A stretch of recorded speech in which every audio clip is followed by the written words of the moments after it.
and then shoot it across the map and you just pick up a whole lot of stars. I think that's sort of unfair. It's going to feel a bit shit.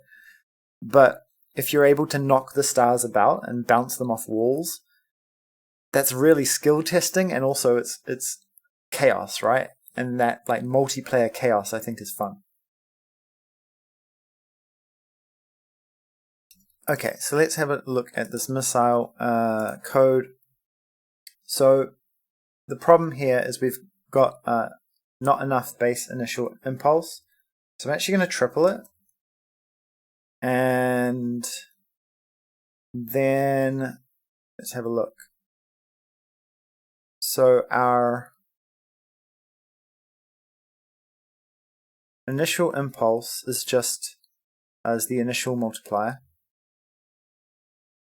So the initial impulse should actually be positive.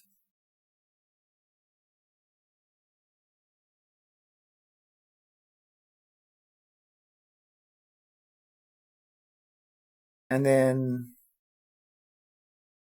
let's put another value in here. Let's put a var base sustain impulse, and we just put it at like negative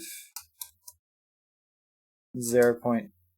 So basically what we're saying is when you initially fire the missile, no matter how strong, how much you've held the shoot button, right? So the shoot button powers up from 0 to 100. So if you've got a full strength missile, it'll go real quick. And if you put a little weenie missile, then that will obviously go a bit slow. So what we say is that the initial impulse is going to be a negative 30, which is like an upward vector. What did I just do? What happened there? Initial mode, okay. I've got like Vim mode enabled, and sometimes Vim's undo and VS Studio's undo clash with each other, and they just end up messing the code a bit, which is annoying. So we'll call this base sustain impulse, and that's going to be a negative 0.2. And essentially those multipliers are how much the strength of your shot applies in each scenario. So we're going to apply 20% of the strength to the initial impulse, and then 10% of the strength to the sustain. And the sustain is sort of like that sort of rocket propulsion that continues to push the rocket even though it's hasn't been shot yet. So here we go. We now grab our strength times its initial base, and then we go here. We'll grab this here and say the impulse is equal to our base sustain impulse plus the strength times the sustain multiplier. And then we just pop it in there, and we've got a hopefully got a better missile. So let's just see if that works. Something's not working. We'll figure that out. Okay, so let's load a missile and do about halfway. Whoa, okay. So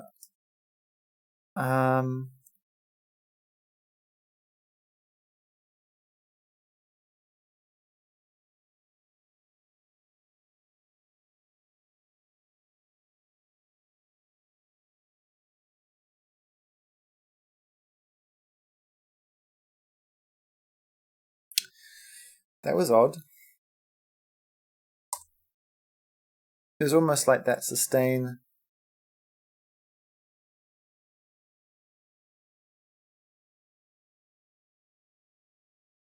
Oh, I see. It's because all of those need to be negative.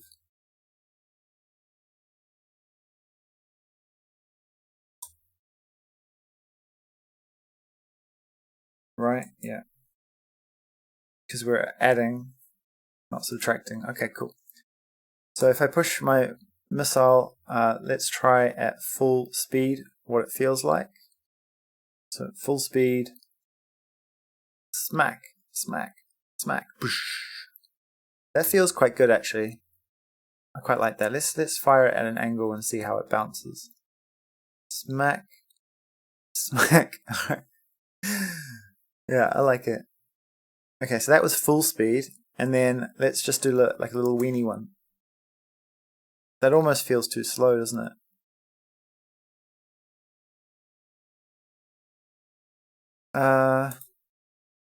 So maybe that base sustain needs to be significantly higher. And let's see how that feels. Whoa, what did I do? Okay, I think I put a cheat code in too quickly. Smack. Okay, so a little weenie one.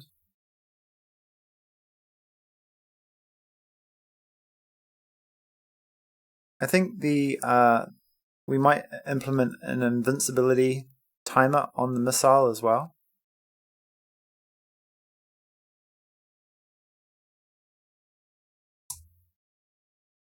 But that's still a little bit slow.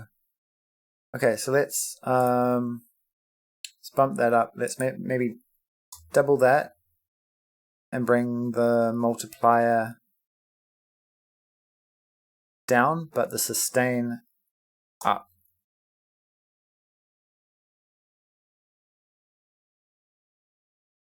Okay, so basically, like, no matter what, the missile's always leaving you at a decent speed.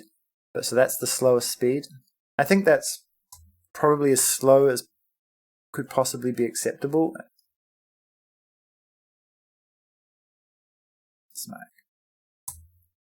Right? Like, you wouldn't want a bullet to be much slower than that.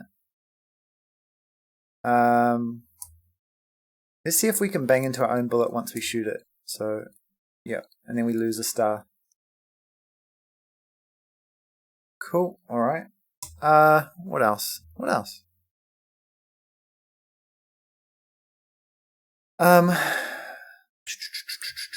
Okay, so we lose our star, but we need to implement that in the scoreboard. And update the player scores when they get hit. And then, okay, so let's just test the full speed missile. I feel like this is going to be crazy. Smack. Oh, that feels quite visceral, doesn't it? Like, is that too fast though? Is it too fast? Let's have a look. Smack. Whoosh. Okay, yeah, I think that sustain needs to be pulled back as well. Let's bring that sustain down. Maybe just applying 10% of the strength in both scenarios makes sense. Because it wasn't a big deal for the initial, like, halfway. Yeah, I think that's a pretty decent halfway speed. Slow speed, it's pretty slow, and I can actually bang into it once it bounces off something. And then at full speed, how crazy are we? Okay, you know what?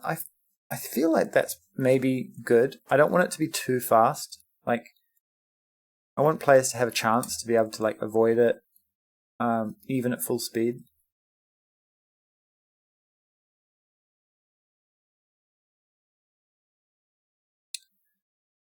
I might kind of make these stars quite heavy.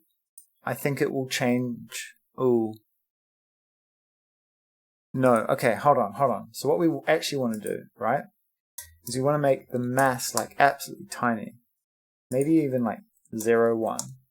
But we put the linear dampening, like, right up. Like maybe like a 10 even. Oh, yeah, that's 20. So basically they've got no mass, so when things collide with them, they don't really affect them very much, right? So when this missile hits the star, it sort of just gets spun out of the way. What's the angular dampening on that? Let's put like a 3. Okay. And actually that dampening on the linear dampening is even too much. I might even put it just down to like a 5. And okay, so let's load up our weapon and hit the star. That was good, right? So the missile wasn't particularly affected by the star, but the star didn't go flying, right? FK, the new password system. Is that because, yeah, I was having issues with that yesterday. Is that something they've added to Twitch? Now, we don't want to add it without linear dampening, right? Otherwise, they're just going to go flying. And with the low mass now, when the player picks up the star, it has minimal effect on the player, which sort of solves the problem without us having to update the code. Yeah, okay. So I'm pretty happy with the missile's effect on the player. The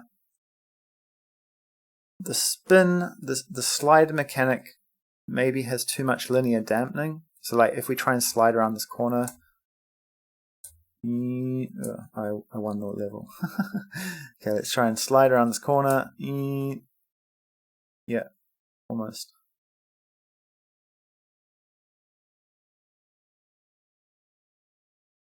So the slide's feeling quite nice. I could reduce the linear dampening on that slide, but I feel it's going to just take away the control from the player to be able to skid around corners. And I think getting those corners right is just going to, see, I can almost get like 90 degrees perfectly by just timing it right. And I think that's worth it. Like, even though it doesn't visually look like a skid, I think it's better for the player to just have that extra control, especially when you're lining up shots. So I'm going to maybe leave that. And then we just need to decrement the player's score when they lose a star, right?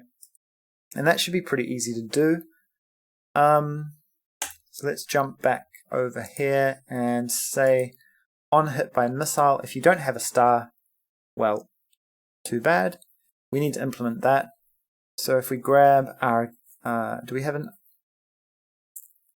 okay, so what we need to do, and you're starting to see maybe this class is getting a bit too big. We've got a God object in our game, and surprise, surprise, it is our player object. Cool. No, VS Studio. I know you're trying to help, but I didn't need two sets of quotes there, mate. Okay, so game state. We get a reference to our game state, which is a root, an object on the root, which is like a global in Godot. And we're going to use this game state to query. And in fact, I think we can get rid of that because we may as well just delegate straight to the game state. Has star, and we'll just say player number, right? And then let's jump into our model game state and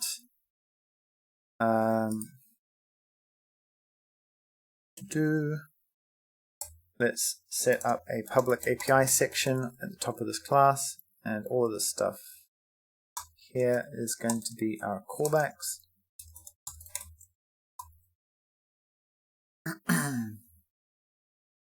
So this is part of our, all of these I think are part of our public API. So let's jump down here, up here, and then, okay, so we just want to implement a func has star for a particular player number, right?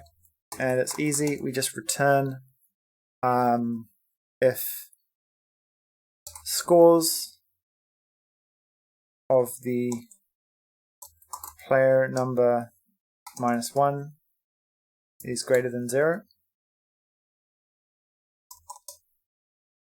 Okay, and then we may as well implement this next function because I know we're going to need it.